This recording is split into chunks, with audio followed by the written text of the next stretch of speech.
آخری ٹکراؤ کا وقت آج کل چل رہا ہے. یہ خاص بات ہے, میری سمجھ میں نہیں آتا کہ میں آپ کے دل میں اس کو کیسے اتاروں, وہ میرے بس میں نہیں. لیکن دکھ ہوتا ہے یہ دیکھ کر, کم سے کم 20 22 25 سال سے میں یہ بات سمجھا رہا ہوں, لیکن لوگ بیان سنتے ہیں اور تعریف کرتے ہیں کہ ماشاءاللہ بہت اچھا بیان. بالکل ایسے جیسے کوئی مشاعرے میں شاعر لوگ غزل سنائیں اور آپ داد دیں کہ بہت اچھا کلام تھا. کوئی تبدیلی نظر نہیں آتی, کوئی فکر مندی, کوئی بے چینی. 30-35 سال سے یا 40 سال سے یہ عاجز ایک بات لاکھوں بار کہہ چکا ہے کہ یہ عام زمانہ نہیں ہے دوستو, یہ بالکل عام زمانہ نہیں ہے. ظلم سے پوری زمین بھرتی چلی جا رہی ہے اور ابھی اور بھرے گی. یہ وہ زمانہ ہے, سوچ سمجھ کر جینے کا زمانہ ہے, سیکھ کر جینے کا زمانہ ہے, پوچھ کر جینے کا زمانہ ہے, چمٹ کر جینے کا زمانہ ہے, کسی اچھے رہبر کی رہبری میں جینے کا زمانہ ہے. یہ اکیلے اکیلے بے خبری کے ساتھ جینے کا زمانہ نہیں ہے. یقین نہیں آئے گا تو آپ پچھتاؤ گے. قسم کھا کے کہہ رہا ہوں کہ یہ اس طرح کا زمانہ نہیں ہے جیسا عام زمانے ہوتے ہیں.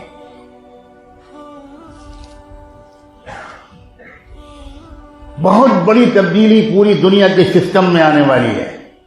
بہت بڑی تبدیلی, زبردست تبدیلی نظم عالم میں آنے والی ہے. اور اس بہت بڑی تبدیلی سے پہلے اس امت پر سخت ترین حالات آنے والے ہیں.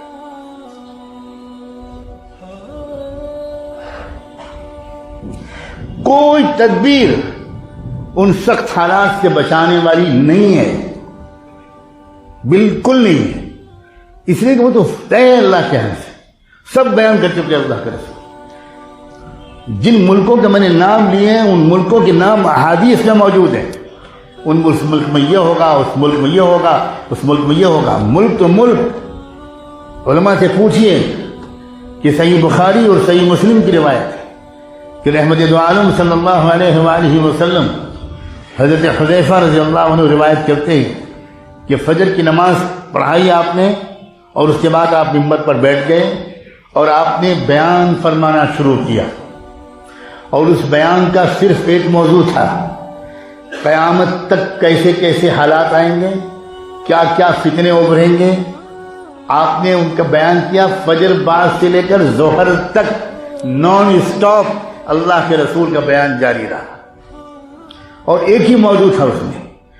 یہاں تک کہ حضرت حذیفہ کہتے ہیں کہ اس میں آپ نے تو نام گنا دیے کہ فلاں فتنے کا لیڈر فلاں ہوگا, فلاں فتنے کا لیڈر کا نام یہ ہوگا, فلاں فتنے کا لیڈر کا نام یہ ہوگا.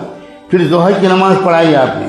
ظہر کی نماز پڑھانے کے بعد پھر آپ ممبر پر بیٹھ گئے اور پھر آپ نے بیان شروع فرمایا. پھر عصر تک بیان کیا.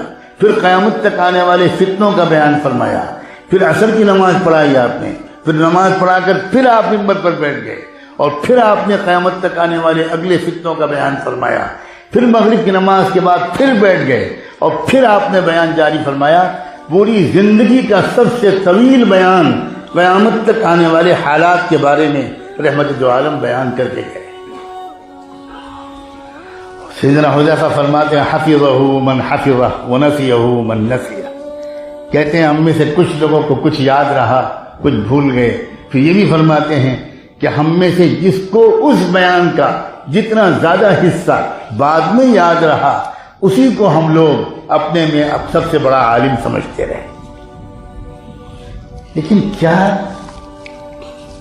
کبھی کچھ سوال پیدا ہوا آپ میں سے کسی کے ذہن میں؟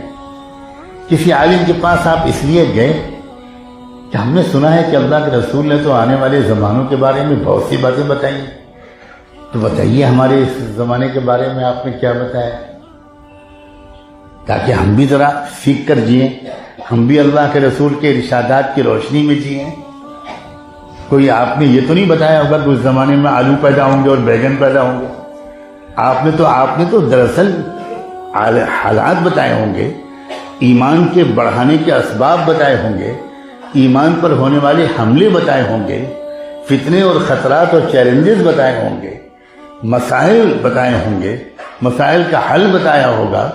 تو بھائی ہمیں کچھ رہنمائی تو ملے، ہم اس طرح شعور کے ساتھ جئیں، سمجھداری کے ساتھ جئیں، کوئی نصب العین ہو ہمارا، کوئی مقصد ہو ہمارا.